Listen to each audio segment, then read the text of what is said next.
Hi, hello there, you handsome viewers. So this is the first video in a while. I just wanted to bang this one out quickly. I'm basically in the country for 2 days before I fly off to Germany for the Acer Pro League and other things. So I'll be out of the country for like 6 days again after just being in Valencia for over a week for a bit of a holiday, as well as the Face It Stage 2 LAN finals. But I digress. This video is going to be about TSM and how they play Dust 2, and specifically it's a style that is potentially optimal. We'll have to actually see as things progress, as more teams actually run into it, as more teams start to really try and tackle what they're doing, because we've spoken about it when they've been playing their matches. What they tend to do is they tend to gamble heavily. Generally speaking, on their CT side, they'll start off by taking things slow. They'll have a few default rounds which look fairly normal on CT, and then once they establish economic control, or they just feel like it's the right round to actually do it, what they end up executing is a stack towards either B or A. And the thing about that is the way that they do it, you can't get the information, and that's kind of why they do it, because they're forcing you to gamble basically into their setups. And so we're going to look at the first round where they do this, and we're going to look at the game against Na'Vi from the Face It Stage 2 LAN finals, because they did this. I think this is the game where they use this style to the most extreme, and I think they are themselves evolving the style all the time. So let's jump into this one. Let's see if I remember the binds. There we go, scene switch, boom, actually worked. Okay, nice. Alright, so here we can see that quite a bit of time has passed. We've got 44 seconds that have passed in the round already, and at the moment what's been going on is we had a default round from Na'Vi, and straight away TSM decided to stack in towards the A bomb site. If we look at Dupree's position, I remember this problem where yeah, I have to press escape a few times to get rid of the minimap. Always new bugs, lovely. So it is Dupree. So this is a position that's really powerful. As we can see, to actually take him down, you have to either double nade it or something, or just heavily commit into his position. But if the smokes go over the top, or over towards the good god, over towards the CT spawn area, he's actually going to be fairly safe from those smokes. He'll be able to look over the top pretty easily. We've seen this do a huge amount of damage. Various teams use this spot, and as we can see, once again, if you can just excuse me whilst I'm dealing with these bugs, you can see that only his head is visible when he's actually deciding to peek over the top. Now, the thing is as well is that the setup for TSM, if they actually decide to do a 3-man stack, they tend to play 2 players potentially deep in positions like this. And they can be basically anywhere, any arrangement like this with the 3 players. So by moving in here and looking into spawn and seeing nobody, let's say Dupree is actually just, you know, crouching and his head is not visible here, they don't know. They don't actually know whether it's a B stack or an A stack. They don't know it's a B stack until they actually get into the bomb site. That's when they actually know. I mean, they have to get to these incredibly forward positions to know. And if they want to know if it's an A stack or not, well, this position could be a bit of a giveaway. But again, you have to actually move all the way in here, and we're going to have the spot from the AWP coming down from Cage and B as well to help Dupree out. And I think that could be one of the potential solutions we might be looking at in the future, but let's just see how this plays out, because again, the key is that TSM are exploiting is that it's so incredibly difficult for the opposition to gain information against them. So, well, we'll quickly check this one out as the round is going to be playing out. KJP's AWPing, so he's going to be very key to watch at the moment. As the car position is, of course, you know, you get the best engagements unless they smoke you off correctly. So here we go. Now Na'Vi decided to go for an A execute, and this was what they actually decided to do a lot of the time, because they felt like perhaps that was much easier than running into an A stack with an execute than running into a B stack with an execute. So they're just going for the angels, and you can see the stack is basically just working more or less. Loads of nades, loads of bodies behind the defense along. Loads of bodies behind the defense on A. Fast rotation from Dupree, from CT. And that is a very, very dead Na'Vi's side. So you can see that already it's very effective. So we're going to have an eco coming out from Na'Vi now. So what I want to do is quickly just skip the round, because we don't really care about the eco. So let's see, okay, now they're going to have a buy. So what are TSM going to do this time? It's either going to be a B or an A stack, because they've secured economic momentum, and so that is how they usually like to play it. So skip ahead a bit of time. Okay, so they're going for another A stack here again. You can see already 4 players moving towards at the A side, 3 of which are at long, and this of course gives them a lot of strength in defending long takes, as we're seeing right now. So Na'Vi trying this one out, trying to take long, it doesn't work. They're down to 3 players against the 5 still that remain. And you can see that even though Zeus is peeking all the way out into middle here, they still actually don't know that it's an A stack. They still don't know that. They actually don't have that information, because they couldn't even get far enough into long to know how many players there would be, and they used the fast timing on long, meaning that even if TSM were playing a more normal 2-3 setup, it's very possible that it wasn't a stack, because you can have 3 players there at the start of the round. So that's why you really want to play. If you're going to go for any kind of a push against this, you need to kind of you need to make sure that you delay.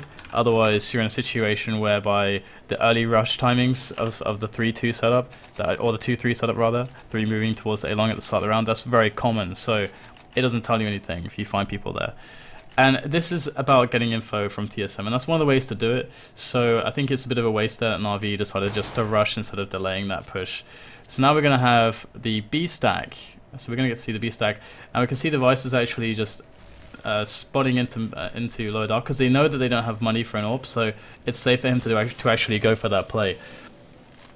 And we have Na'Vi once again looking for potentially at the start of the round either a defense here or just an A execute onto long, and Device picks up the shot into lower dark. So that is of course going to cause a lot of issues, and with that early information they're going to go into a 2-3 setup, because if you think about it, if you're in a situation whereby, this is really common by the way, I'm trying to find how can I switch webcam, there we go. So yeah, this is a very common thing. If you're in a situation where you're ahead, your question to yourself is, okay, we're ahead, how do we stay ahead? How can we actually lose our lead? Well, losing the lead is going to be based on playing a gambly style most of the time. So you're taking risks, and you have to ask yourself, do you need to take risks when you're ahead? Well, you're already ahead, therefore risk is not required. So in this situation we've seen them getting the early pick from Device. That allows them to kind of mix up their style based on capitalizing on the weak economy of their teammates, having Device push mid with an AWP, getting a quick pick. This allows them to mix up their strategy and keep Na'Vi, because you've got to remember that Na'Vi are constantly fighting against this stacking gameplay. Now they're forcing a round where they don't have to use their stack gameplay, because they've created an advantage otherwise. So now it's a 2-3 setup because of that, because hey, they can have a good defense both sides of the map. They're going to have a good solid chance to actually win anyway. So really smart by TSM, honestly, the best Dust 2 player I've seen from any team, especially against Na'Vi. So let's just once again just quickly check and see what's going on here. Alright, so let's have a look. So we've got the 2-3 setup from them. I actually don't even want to look and see how this round progresses, because this video is more focused on their stacking style and how it's hard to deal with. We've seen a few A stacks right now. This is them capitalizing on their opponent's economy. Just to re-emphasize, capitalizing on their opponent's economy, able to take aggression on mid, because their opponent's economy doesn't allow for an AWPer from T-spawn, meaning, and then Device gets a pick, they get the advantage, they play the safe thing off of the early kill, which is a 2-3 setup instead of a stack, because a stack is inherently risky, and you don't need to play risks if you have the advantage. So let's now see if we can find ourselves a B stack where Na'Vi don't lose a player early on into the round. Now let's just quickly, what's their money like here? Again, apologies for the map bug. Okay, the money sucks. Right, so let's skip ahead again. Alright, so Na'Vi will have another buy coming into play. So what are they going to do with the buy? That's the question. And which side will TSM decide to stack is also the question. Okay, so we just skip ahead a little bit. Okay, this is cool. So this is what we wanted to see. Some more variance here. Or variety, rather. God damn. Come on. There we go. Alright, so yeah, sorry it's a little bit awkward. So here we can see that we've got the similar thing with device. However, it is very possible for them to have an AWP, and we even see a smoke down on middle as well. So no quick pick for the device. We can see Zipnix, he often plays this position when they go for the B stack. It's actually something that I think can be, like, one of the ways I think you can potentially deal with this to get information is to get a player up mid, like as a tease, get a player up mid, and then try to, you can actually smoke this off if you want. You don't have to do it, considering the style that they play, but I think it's probably safest. And get a player here and then find a Molotov into this position. The thing is that they do mix these positions up quite a lot, but it's a very small cost, $400. If Zipnix is there, we can see, by the way, you'll see so many highlights from Zipnix standing in this position, but if he is there, then he's going to get flushed out of the position, or either has to go here or through the doors. You'll probably be able to see him, and that is going to be a bit of one way to get some information. So that's one thing to think about. Let's skip ahead out a little bit, just speed up. Okay, so we get the default coming in from Na'Vi. They're looking to take over some control around the catwalk area. Device manages to get a pick just as they are, as the smoke is going away, and we see once again the play coming in without the, actually no split, actually it's just a full out a catwalk rush. So let's see how this actually works, because now TSM, they've lost their gamble, right? This is a situation, this is like, okay, that 50-50, whatever it might actually be if you ignore metagame considerations and metagame considerations. You got a situation now whereby, okay, it hasn't worked, they've not run into the stack, what do we do? So, well, let's see what TSM decides to do. We see actually very late rotation from them. Eventually they will come in, and again, if we just quickly check their economy, go away, there we go. They have so much money that they have, like, this is one of those spots, by the way, that you can see the money is really, really crazy. Now, 4 players surviving versus 1 player surviving, or even 0 players surviving for Na'Vi, but Na'Vi still winning the round, is really, really good for TSM, because it means that they can reset them immediately. They have so much money that in this situation they have to go for all the kills, because if they go for all the kills, and that means Na'Vi are spending all their money next round, they will have nothing left in their bank, which means that once, if TSM manage to win that round, Na'Vi will be reset on the economy. They'll have zero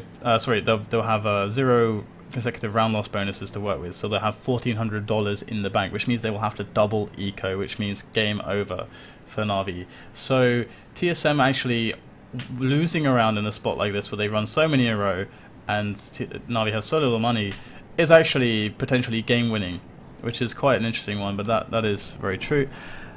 Alrighty, so we're seeing them come in now and looking for the retake, and they're actually making it work. We can see they're doing the damage, which is what we've already talked about is the most important thing, and they're getting the pressure on the bomb. Will we get the frag? No, we won't, but that's still significant damage. 2 players left alive is still very, very hard to deal with for Na'Vi, and they're still looking at 1 eco likely, because they should be dropping here. So yeah, they would need 2 ecos if they actually lost this one, unless they got the bomb down. Getting the bomb down does make a big difference, as we can see. So if they get $1,400 in addition to what they have, then yeah, they will be on an eco, unless they get the bomb down here. So Na'Vi need a bomb down at minimum in a round like this, but once again we can see the A stack here from TSM. Now again, how do you discover like what they're doing? This is so hard. The way that I've spoken to Thread about this at length, we've discussed this a lot, and he made the comparison that, okay, it's like TSM are creating a game on Dust 2 that looks like Inferno, because Inferno for the T's is a map where you cannot get information easily. It's so incredibly hard to get information. You do not know on Inferno where the CTs are playing. It's very, very hard to find out. You are going to be committed onto a bomb site basically if you're looking to find out that information. So here we go once again, Na'Vi deciding to go for their A executes, and they're going to be running into the stack.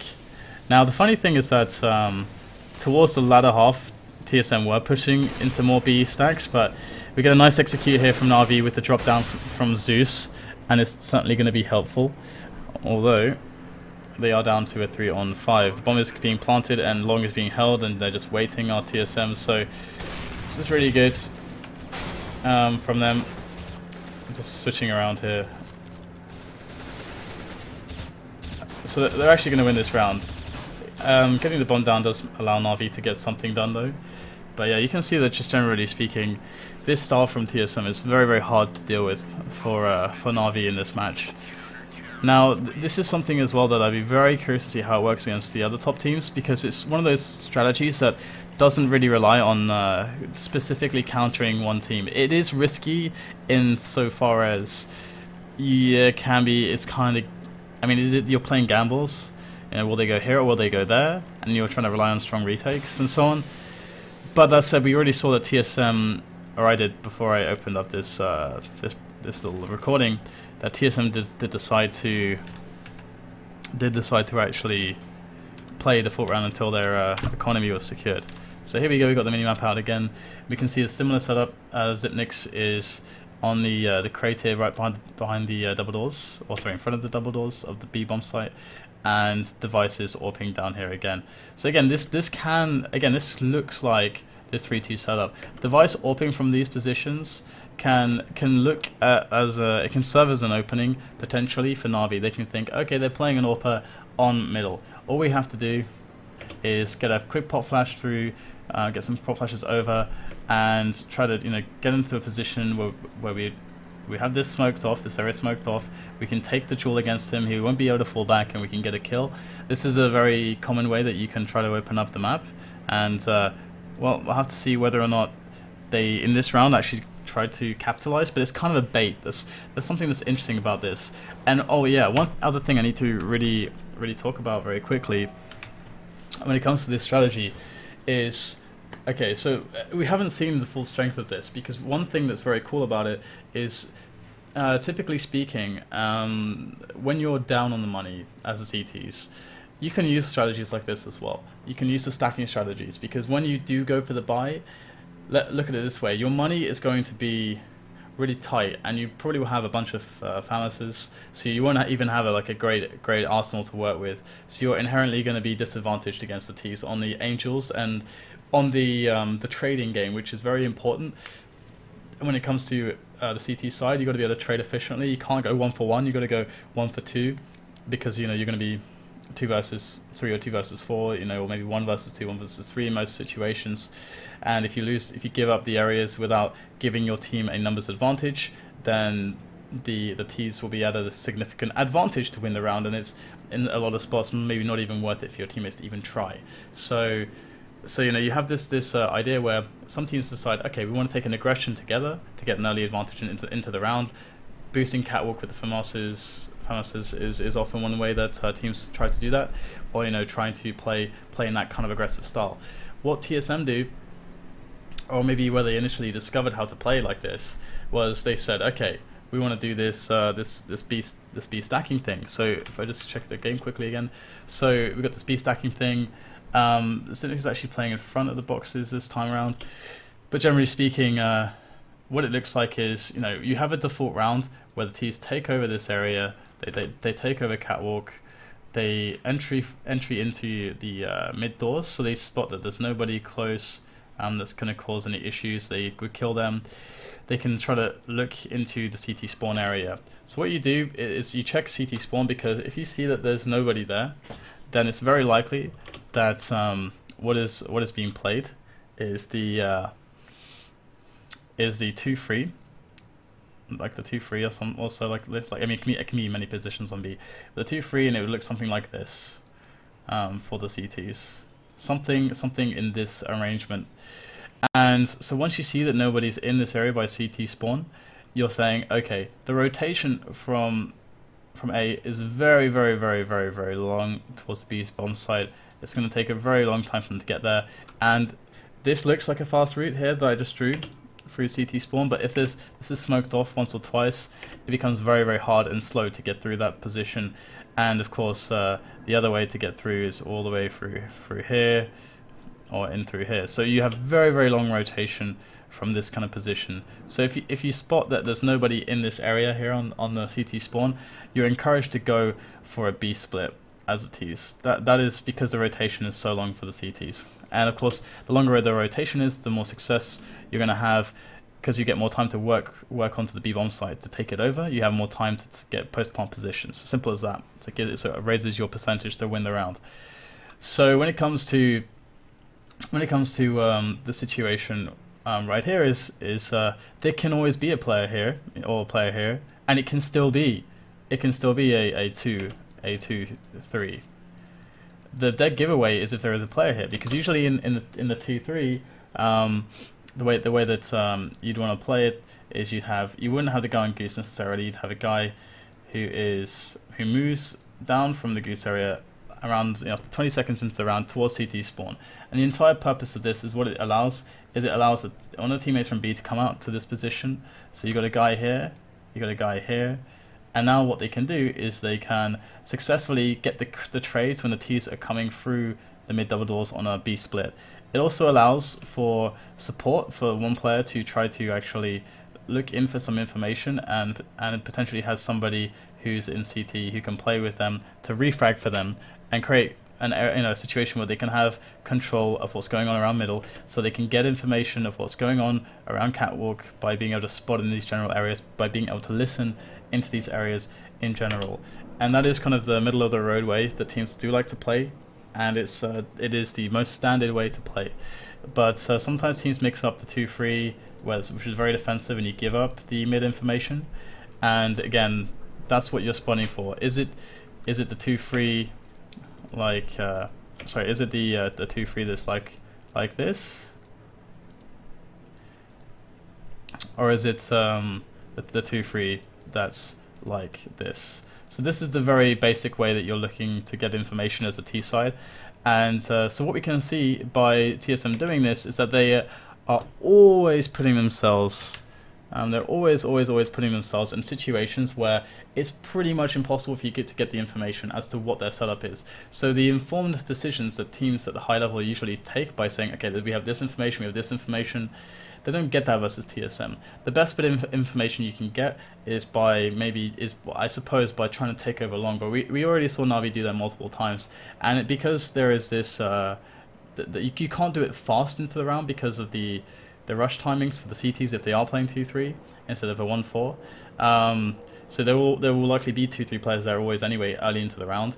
And we saw that TSM is so good individually that they're able to shut that down with their skill. So that's a pretty interesting distinction to note. So maybe a delayed play can give you the information, but if there's 2 or 3 players there, which they can often be just anyway, even up to 40 seconds into the round, you're still in a lot of trouble. You're still going to have to win the trades through a nasty choke point against a team that knows how to play the choke point perfectly.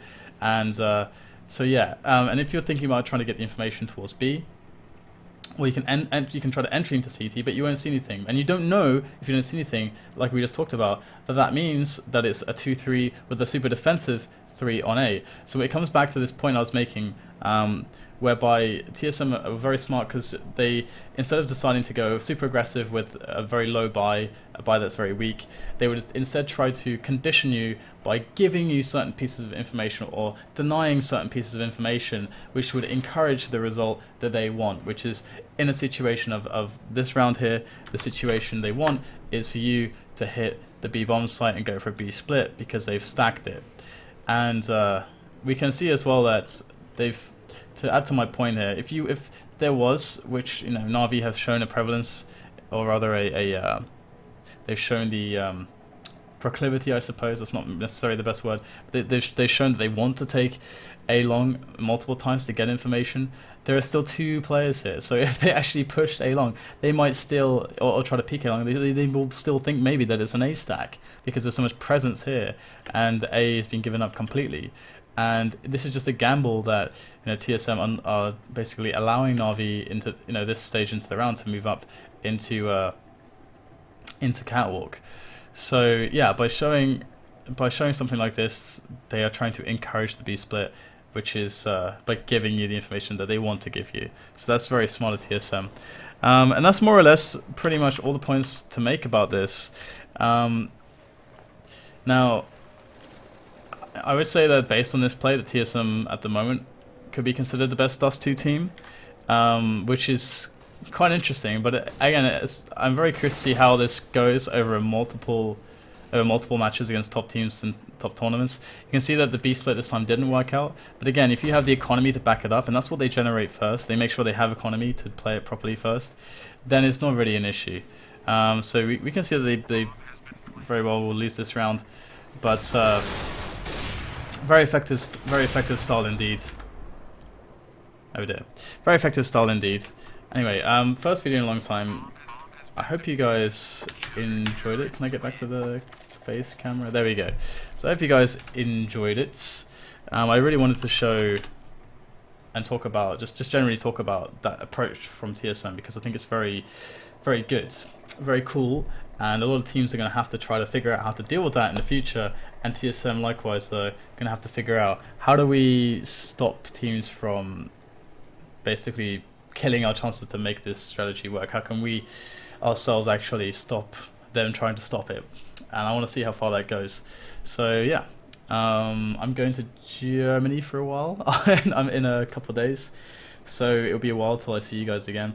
But yeah, thank you for watching, and bye bye.